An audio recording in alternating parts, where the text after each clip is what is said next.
మన ఉద్యమ ట్యాగ్ లైనే నీళ్లు నిధులు నియామకాలు. కేసీఆర్ గారు ఎంతో ప్రయత్నం చేసి తెలంగాణ భూభాగం మీద కృష్ణా గోదావరి నీళ్లను పాలించింది. మన నీళ్లు మన హక్కును కాపాడే ప్రయత్నం కేసీఆర్ గారు చేశారు. నిధులు తెలంగాణ బిడ్డలకే దక్కే విధంగా రాష్ట్రం ఏర్పడ్డ నాడు 62,000 కోట్ల బడ్జెట్ ఉంటే మొన్న మనం దిగిపోయే నాడు 3 లక్షల కోట్లకు రాష్ట్ర ఆదాయాన్ని పెంచింది కూడా కేసీఆర్ గారు. నియామకాలు తెలంగాణ బిడ్డలకే ఉద్యోగాలు దక్కాలని 95% నియామకాల్లో లోకల్ రిజర్వేషన్ తెచ్చింది కేసీఆర్. చాలా మంది ఉద్యోగాలు అనగానే ఒక తప్పుడు ప్రచారం చేస్తుంటారు.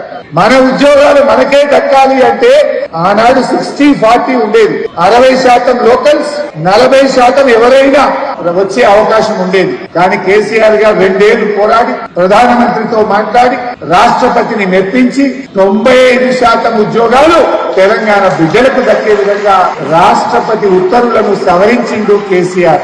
అది నియామకాలు. మన నీళ్లు కృష్ణా గోదావరి నీళ్లు మన భూభాగంలో పారాలి. మన ఉద్యోగాలు మన పిల్లలకు దక్కాలి. మన నిధులు మన తెలంగాణ అభివృద్ధికి దక్కాలి అని కేసీఆర్ గారు ఆనాడు జయశంకర్ సార్ చెప్పిన నినాదాన్ని నిజం చేసి చూపిండు మన కేసీఆర్ గారు. కానీ ఇవాళ ఏమైతుందో మీకు తెలుసు.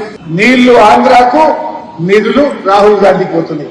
రేవంత్ రెడ్డి పాలనలో 20 నెలల పాలనలో ఏం జరుగుతుందంటే నీళ్లు ఆంధ్రప్రదేశ్ కు, నిధులు ఢిల్లీకి పోతున్నాయి. నీళ్లు ఆంధ్రప్రదేశ్ కంటే బాబుకు, నిధులు ఢిల్లీ కంటే రాహుల్ గాంధీ పోతున్నాయి. మరి దీనికోసమేనా ఏం జరుగుతుంది? మరి ఆ విషయాలు మీరు తెలుసుకోవాలి. ఆ విషయాన్ని మీరు బాగా అర్థం చేసుకోవాలి. ఇవాళ ఢిల్లీలో ఉన్న బీజేపీ, ఆంధ్రప్రదేశ్ లో ఉన్న తెలుగుదేశం, మన తెలంగాణలో అధికారంలో ఉన్న కాంగ్రెస్, ఈ ముగ్గురు కలిసి మన తెలంగాణ హక్కులకు ముప్పు వాటిల్లో చేస్తున్నారు. మన హక్కులు దెబ్బతీసే కుట్రలు చేస్తా ఉన్నారు.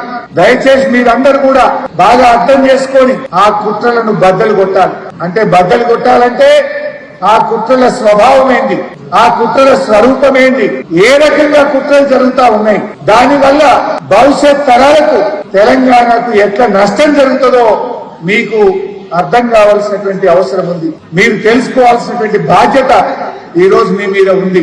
జనరల్ గా ప్రజలు ఎప్పుడైనా కూడా ద్రోహం జరుగుతుందని తమకు తెలియనంత వరకు పట్టించుకోరు. ప్రజలకు ఎప్పుడైతే మన హక్కులు దెబ్బతింటున్నాయి, మన నీళ్లు పోతున్నాయి, మన తెలంగాణకు ద్రోహం జరుగుతుందని తెలిస్తే ప్రజలు ఊరుకోరు, తిరగబడతారు. అందువల్ల ఆ ప్రజలను చైతన్యం చేయాల్సిన బాధ్యత మన మీద ఉంది. రేపటి భవిష్యత్ నాయకులుగా, రేపటి తరం యువకులుగా మీరు ఈ జరుగుతున్న అన్యాయాన్ని, వివక్షను మీరు అర్థం చేసుకోవాలి. ఆ వివక్షను ప్రజల్లోకి బలంగా తీసుకుపోవాలి. మన హక్కులు